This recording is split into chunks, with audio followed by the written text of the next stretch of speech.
Welcome to Center Heist Productions. It is April 4th, 2024. Please, if you could, assist us and hit the likes and subscribe down below in the right-hand corner. We would muchly appreciate that.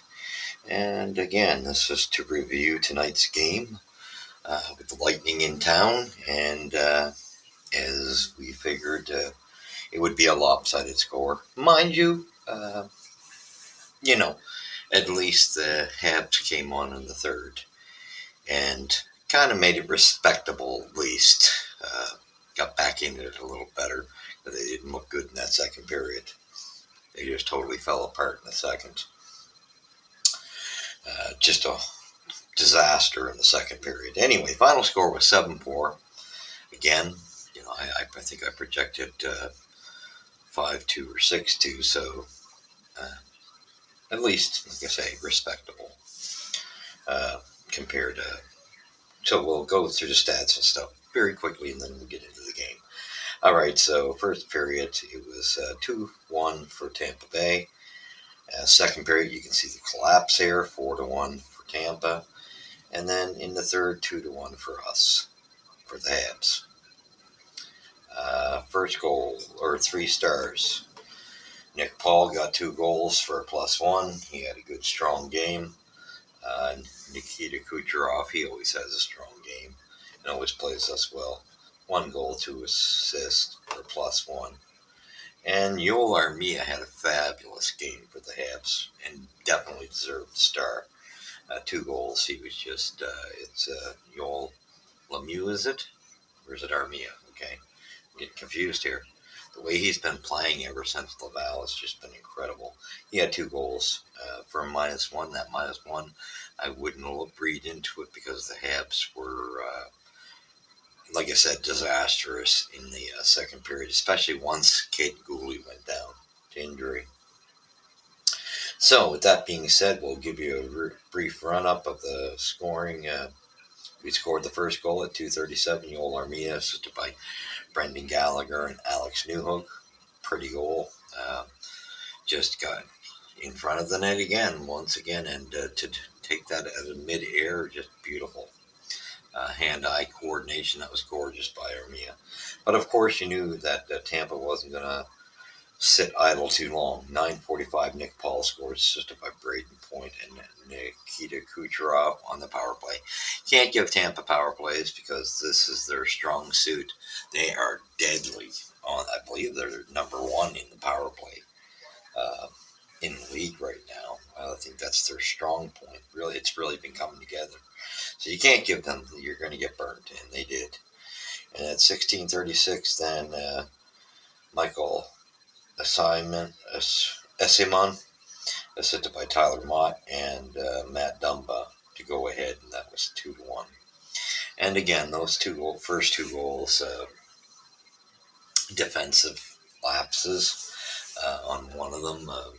You would see Jack pick up his man, somebody didn't pick up theirs, and we're standing kind of in the way and just standing around. So the defense were kind of caught out of place.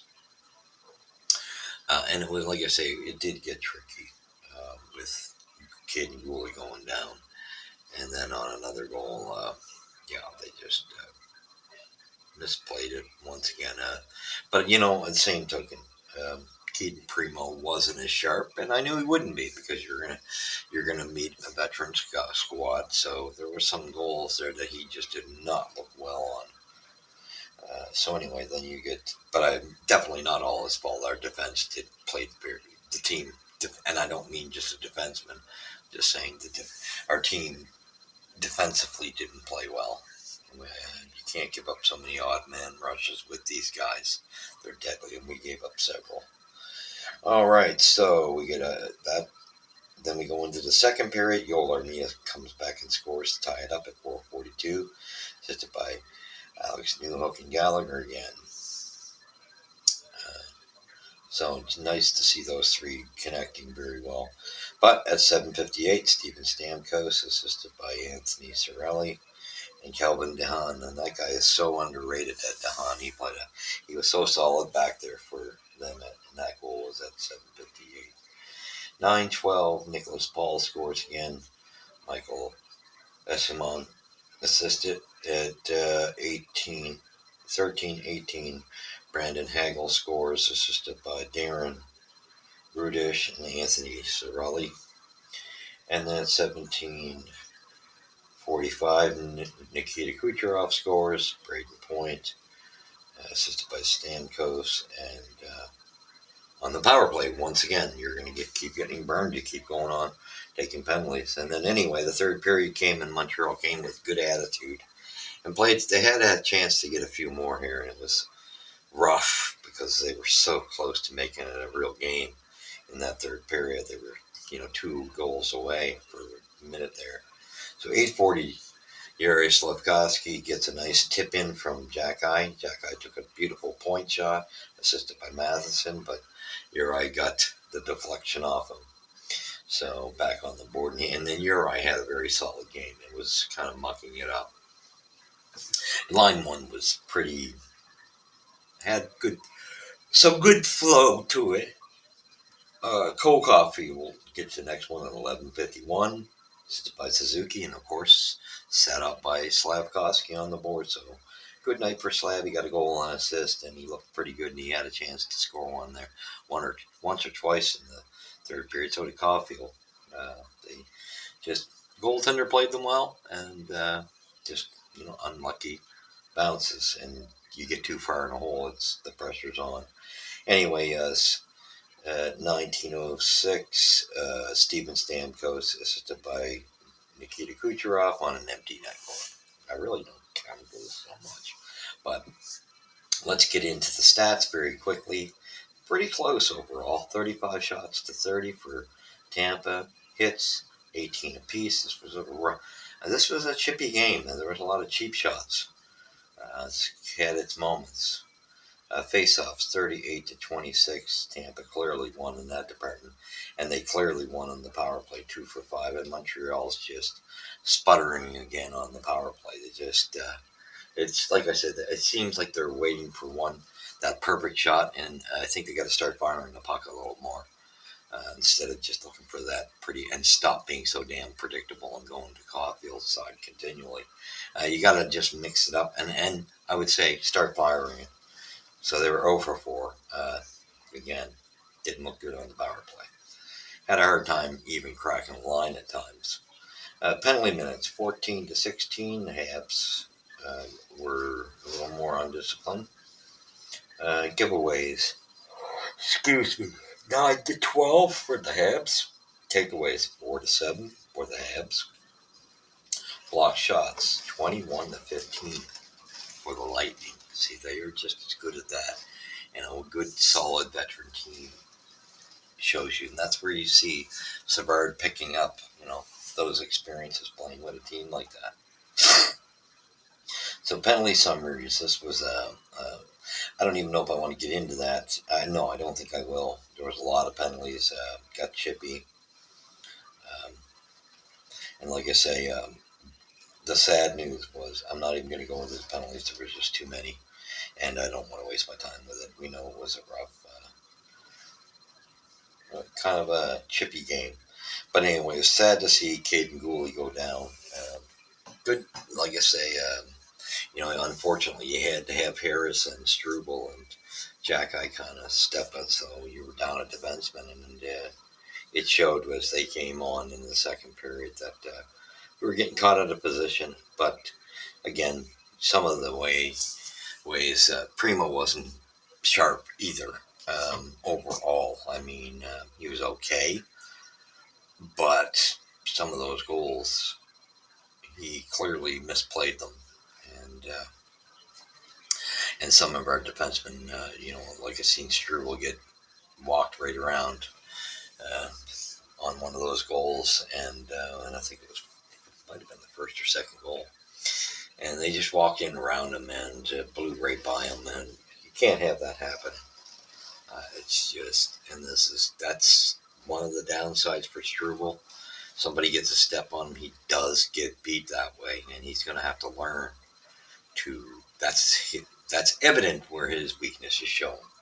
So stuff like that, like I said, I think all of our defense kind of had had moments against him for sure.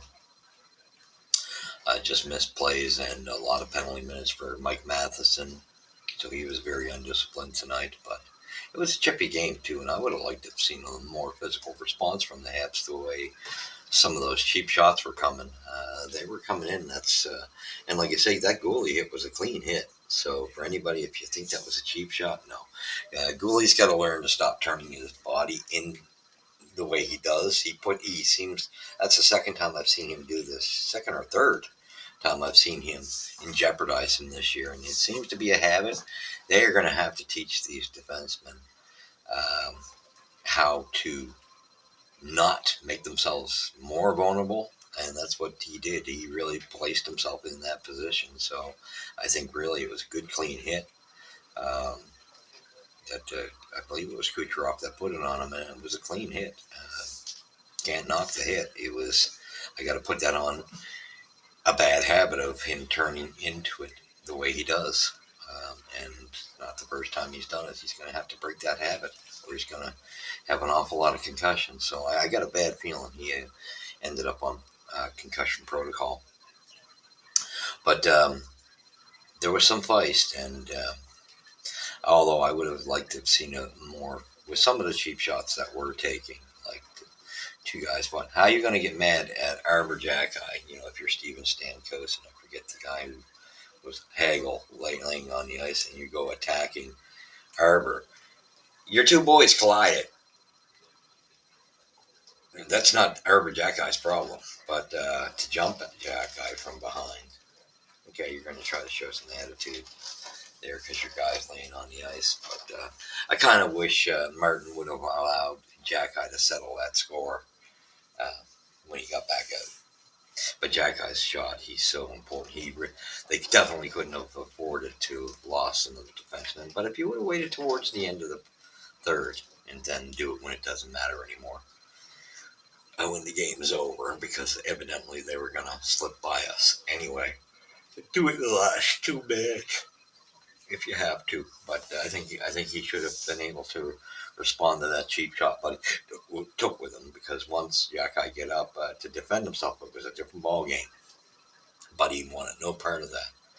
And it was continual seeing Jacki pull two guys off continually in the scrums and stuff like that. He was definitely showing himself, and Slavkovsky seemed to be in the middle of everything as well between the two of them. And it just reminds me, forgot to mention that beautiful sandwich uh, from the other night against Florida between Slav and Arbor Jacki, just crunching that Panthers player.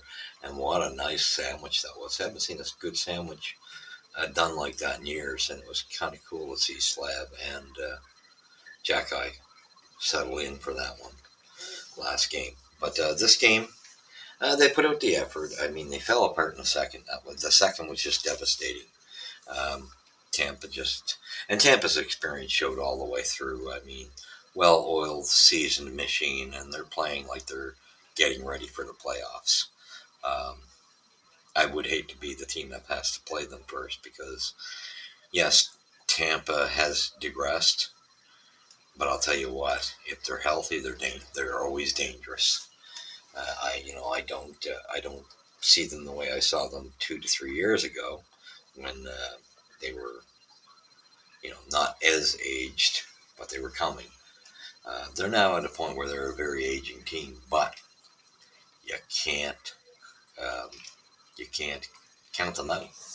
They've got enough good experience there, and if they're healthy, they can go a ways. And if they get the goaltending, Vask, ever lights on fire, that they can do some serious damage to teams. So I wouldn't want to be the team that has to face them first round. Uh, well-oiled machine there. Again, I don't pick. I don't think I'm picking them to win the cup, but I wouldn't want to be just anybody going up against them because you can't take them lightly. So a well played game. I give it credit to the guys for not giving up. There's a few guys I'm just not seeing enough from. Um, you know, like I said, I knew the defense was going to be in trouble when Gooley went down, and they did get in trouble at that point. It seemed like everything fell apart once he left the game. Uh, Montreal just couldn't rebound defensively, find the rhythm, and but they still gave the effort. That was the good part. They never did quit. It got rough on the mind, and I like seeing the attitude with guys like Slav. Uh, just the hate to lose, like when that goal beat, when Gallagher got beat at the line for that empty netter, and Slav was the only one back, and he just couldn't get in front of that shot by Stamkos on the empty netter. You could see when he smashed his stick into the net how much this guy hates to lose, and that's a good sign. I like the chemistry that's on that first line. They're solid. That second line is looking half decent too. Brendan Gallagher had a very strong game too. Once again, in the middle of everything, I was very pleased with this game. Um, I found Newhook was on and off, to tell you the truth. Armia was on fire, but Newhook had his moments. Then he let off the pedal at times, and then there were other times he made a nice play there where we had a scrum in front of. He played defensive, role in that play against Stamkos, which started a big scrum, and that's what I like to see. He played that very well. Some of our guys wouldn't even have done that, and he did a great job on that. But I like to see him be able to be more consistent in his game. However, when then we get to the next line, and it's sad to say, but what's the young gentleman's name? Oh, that's bad. I can't remember. White. Uh, I don't see him fitting next year. I don't know. I don't think he's got some heart. He does give you effort. Um, Boy, they could have used Pearson in this game. Um, Kind of odd that they haven't. He must be on the injured reserve. Anyway, it was one of those games. We did fight back in the third, which was good to see. That at least we didn't just quit and hang our heads. And I believe we're up against Toronto Saturday night. I would not expect us to fare much better, although we tend to play Toronto harder. I wouldn't be surprised if you see this being the game Ryan Reeves tries to get, I guess, his version of payback with Jack. So keep your eyes on that next game. And I think it's the last game between them. If it's not, it's second last. But I do think it is the last matchup. So I would expect where Ryan Reeves dropped the gloves last night, expect him to take a shot at Jack, and may see some fireworks in that game. I do expect to see fireworks in that game. I hope Gooley's okay. Uh, I hope it's nothing serious. We can't afford that, and we need him to be healthy. Um, we just enough injuries. He gets too many injuries, and that is something he has to clean up in this game because that's what's getting him injured. That exact move, and he made it earlier this year, and then he got put out for on his injury there at some point this season. He's got to get out of that habit. He places himself in a bad way. Very good game. Well, other than the second period was a disaster. We were definitely outmatched, and the experience level showed. But I think that's a good experience for these kids to see uh, what a good old veteran team can do, and they can learn from that loss. So I would expect to see them have fire in themselves Saturday against Toronto. But I just think Toronto's, uh, going to be that much more, and Toronto needs the points. So again, I pretty much project, it could turn out to be like this, but I project 5-2, 6-2 again for the Leafs. Anyway, great having you here. We will be back to review the Leafs game Saturday night. And I believe after that one, there's only 6 games left. So I think we're at 7 now. And for me, I'm glad to see it because this is the right direction. We needed that loss to go in the right mode for the tankathon. Or tanking, and that's what I want to see us get better positioning. However, yeah, it's going to be interesting. I give Montreal credit; they don't quit. Something I do like that's being instilled. They don't quit. Give them credit for that. A team like that before St. Louis got there would have held their heads down and just got pounded. But anyway, good game. Well, sort of. I mean, outplayed. You were the talent level. Just there's no comparison. It's day and night. That team is so talented and so experienced. We're no match for them. But a good effort was put up. So I say good effort, but I say I wasn't impressed with Primo's play, and I knew some of these. I mean, like that Kucherov goal on what he was doing, flopping on his belly. I have no idea. And when Jack Eye takes a man out on the boards on one of those last goals, and I think it was the Kucherov goal. Where was the centerman when Jack Eye's on the boards and the other defenseman has his guy? But that's when your centerman or forward's supposed to drop. And there was nobody there to touch them. They were wide open, and that's ridiculous. And that's what I'm talking about. The offensive lapses even helping the defense.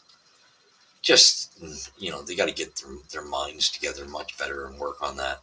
But anyway, overall, it was what it was. At least they showed heart. So thank you for joining me. Where's the Puck Drop First here at Center Heights Productions. You've seen it. We will catch you the next episode after the Maple Leafs game, and that should be a hot one. Keep your eye on it. All right. Let's hope we keep tanking. God bless. Catch you Saturday.